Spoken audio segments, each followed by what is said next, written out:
The worst terrorist attack by a mass shooting in U.S. history, and it's already being spun by the left and the media.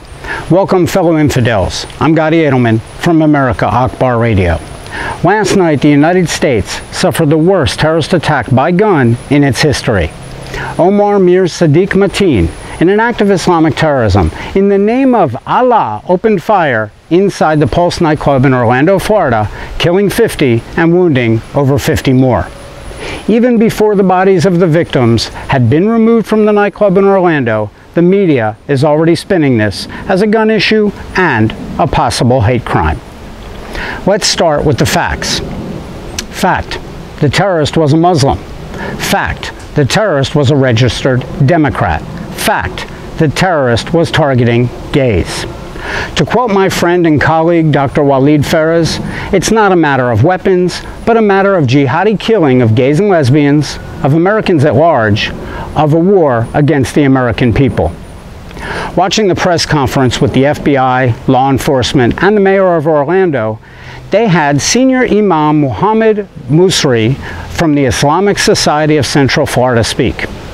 He not only never condemned the attack, but he urged the media not to jump to conclusions, and he spun it to gun control by stating, and I quote, "We hope this would be the last of mass shootings that our country has been going through.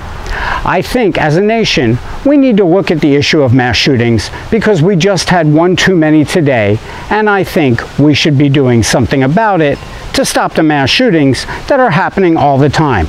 End quote.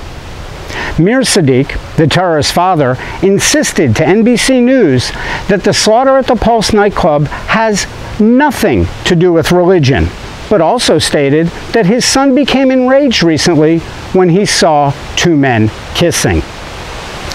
This attack was Islamic terror by the book. Homosexuality is punishable by death under Islamic law. ISIS has called for attacks during this holy month of Ramadan. Do you know what Ramadan is about?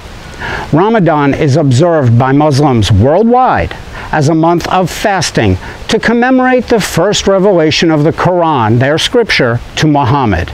In addition to fasting, Muslims are encouraged to read the entire Quran.